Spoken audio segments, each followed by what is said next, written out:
São Paulo anuncia a contratação de um ex-menino da Vila no vídeo de hoje do canal do Nicola. Todos os detalhes sobre André Anderson. Já o Palmeiras desistiu oficialmente da contratação de Carlos Vinícius.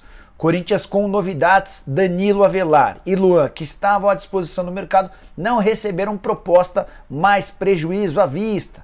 Bora te atualizar também a respeito de Vitor Roque, jogador que não é mais do Cruzeiro, já assinou com o Atlético Paranaense. Falo ainda informações sobre um ex-São Paulino que virou reforço no Botafogo. Tem as últimas do mercado de transferência, muita novidade importante a partir de agora. Já começo a passar essas informações. Antes, deixa eu só contar que o canal do Nicola está em busca de 1.200.000 inscritos e você pode dar sua contribuição apertando esse botãozinho vermelho de inscreva-se, ativa as notificações para ser avisado toda vez que tiver vídeo ou programa no ar. O programa de hoje começa por volta das 7 da noite, beleza? Bom, bora começar contando que todo esse conteúdo é um oferecimento de Aposta Ganha, site de apostas esportivas que me dá a maior sorte. Nessa terça-feira tem 2 jogos da Champions para você se dar bem. Real Madrid e Chelsea com cotações boas. Vitória do Real Madrid pagando R$ 2,47, o empate pagando R$ 3,43 e a vitória do Chelsea R$ 2,73. Também nessa terça-feira tem Bayern de Munique e Vila Real, vitória do time alemão pagando R$ 1,26. O Bayern precisa reverter a derrota na partida de ida. Tem ainda jogo de quarta-feira, Liverpool e Benfica, confronto marcado para a Inglaterra e a vitória dos poderosos ingleses pagando R$ 1,28 para cada real apostado. Não fique fora dessa, pega agora mesmo o link que eu vou deixar no comentário fixo, já faz seu cadastro na Aposta Ganha e comece a apostar, beleza? Bom, bora começar com um giro de notícias, hoje um pouquinho maior do que o normal, porque não faltam informações importantes. A primeira delas é de que o Flamengo já vendeu mais de 30 mil ingressos para a partida dessa terça-feira contra o Tadieres, partida marcada para o Maracanã. O único setor até agora já esgotado é o setor norte, a expectativa é de pelo menos 40 mil torcedores. Já o Atlético Paranaense está em busca de um substituto para o Alberto Valentim, e um dos nomes consultados foi o de Silvinho, ex-treinador do Corinthians. Há também outro técnico na parada, o nome desse treinador ainda não foi divulgado. Por falar em Atlético, Lúcio Gonzalez, em solidariedade a Alberto Valentim, também pediu demissão do Furacão.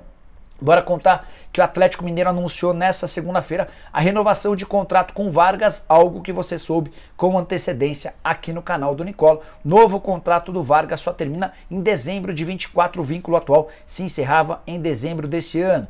Quero contar ainda que o Palmeiras vai reencontrar nessa terça-feira Jonathan Cristaldo, atacante argentino que passou sem muito sucesso pelo Verdão, mas acabou deixando alguns torcedores fãs. O Cristaldo defende nesse momento o Independiente Petroleiro, time da Bolívia que está no grupo do Palmeiras. O confronto está marcado para esta terça-feira no Allianz Parque.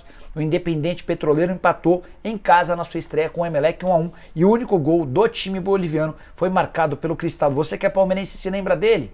Bom, bora falar sobre Felipe Conceição, que não é mais técnico do Náutico. O anúncio aconteceu nessa segunda-feira e a segunda passagem do Conceição pelo Timbu terminou bem rápido. Foram só 13 jogos com 4 vitórias, 4 empates e 5 derrotas. O Náutico não gostou da derrota na estreia da Série B contra o Londrina 2-0 e acelerou o processo de desligamento de Felipe Conceição. Para fechar o giro de notícias, contar que Fred Eusébio Rincon, jogador do Corinthians, do Palmeiras, da seleção colombiana, passou por uma cirurgia por conta de um traumatismo craniano. 2 horas e 45 de cirurgia, e o diretor diretor do hospital onde ele sofreu ou se submeteu a essa cirurgia, afirmou que a situação é muito crítica, toda a força e a pronta recuperação ao Rincon. Pelo menos é isso que a gente torce.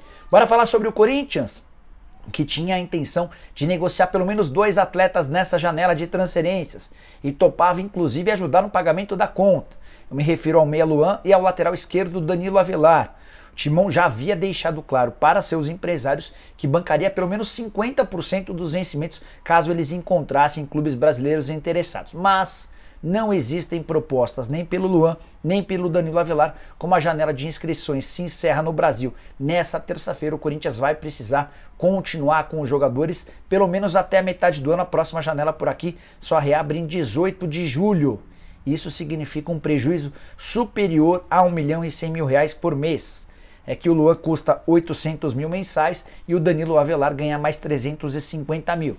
E olha que eu nem estou falando de impostos, tributações, é só o quanto eles recebem. Essa conta supera com alguma facilidade R$1,5 milhão de reais. 2 jogadores completamente fora dos planos do técnico Vitor Pereira. Por isso que não dá para contratar mal. Precisa contratar, como sempre, com bastante critério.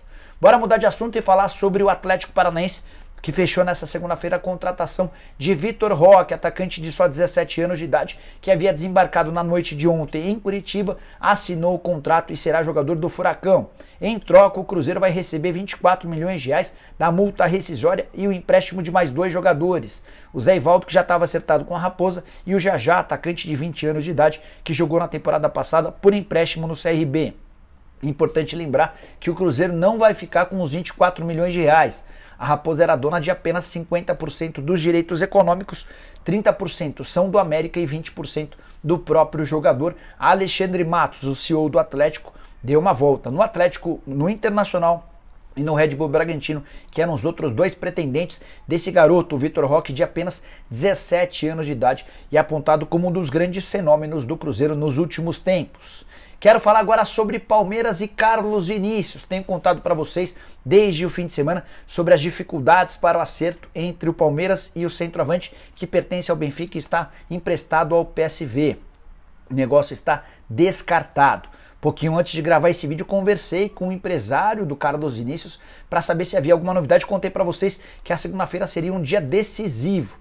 Havia necessidade de avançar as coisas, acabou que não rolou. No final das contas, a declaração do Flávio Ribeiro, que é o empresário do Carlos Vinícius, foi a seguinte: pelo menos nessa janela não há mais possibilidade. Infelizmente é algo que eu já sabia que não iria avançar devido à maneira como foi conduzida. O Flávio Ribeiro muito incomodado com a forma como o Palmeiras lidou em relação aos empresários. Já as pessoas que cuidam do Palmeiras nessa negociação informam que só haveria acordo se o Carlos Vinícius reduzisse sua pedida salarial. Ele queria 3 milhões de euros livre de imposto, não. Queria 3 milhões de euros por temporada, o que dá mais ou menos R$1.300.000 por mês. Valor que incomodou até o técnico Abel Ferreira. O Abel estava preocupado com a chegada de alguém que não tem tanto currículo assim para ganhar mais, por exemplo, do que Gustavo Gomes e Rafael Veiga. Diante do desacerto, Carlos Vinícius passa a ser uma possibilidade apenas para metade do ano.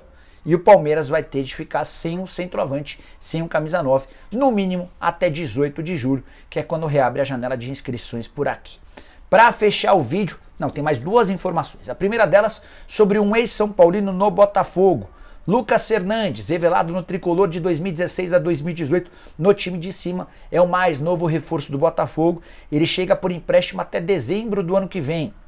Esse empréstimo vai ter uma compensação financeira pequena e se o Lucas Hernandes participar de 70% dos jogos, terá de ser comprado de forma obrigatória por 4 milhões de euros. Jogador que estava no Portimonense, 24 anos de idade, fazia bom papel em Portugal e foi indicado por Luiz Castro. Mais um reforço da era John Textor. Não é um cara que chegue para fechar aeroporto, para ser super bem recepcionado, mas é alguém que conta com a aprovação do novo comandante. Lucas Hernandes, que antes de se mudar para Portugal, havia tido passagem por quase todas as categorias de base da seleção brasileira. Bora fechar o vídeo para falar sobre um reforço anunciado nessa segunda-feira. O tricolor São Paulo fechou e comunicou a chegada de André Anderson. Também já havia dado todos os detalhes para vocês, só que tem algumas novidades importantes. O André fica por empréstimo até junho do ano que vem. Empréstimo gratuito, se o São Paulo quiser contratá-lo, vai precisar desembolsar 3 milhões de euros junto a Lazio. Menino de 22 anos de idade, que saiu do Brasil como um fenômeno, mas não conseguiu vingar no futebol italiano. É mais um dos meninos da Vila.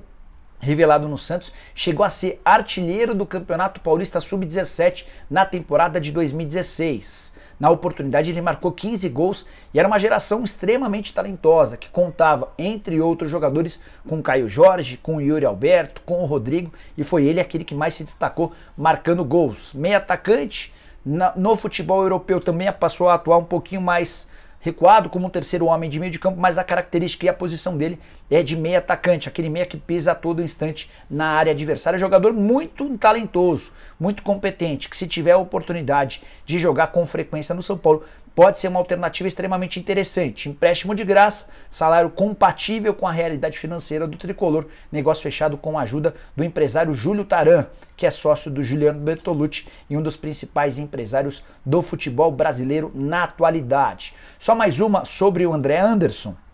É legal te contar que ele já defendeu a seleção brasileira de base, foi em 2016, numa competição sub-18, e um pouco mais tarde defendeu a seleção italiana, também de base. Isso aconteceu em 2019 pela categoria sub-20. Então alguém com bons predicados, vamos ver como é que ele se sai com a camisa do São Paulo durante esse período de empréstimo. Curtiu o vídeo? Não esquece de deixar like, de se inscrever no canal. A gente se vê um pouco mais tarde com o programa, beleza? Abraço, tchau!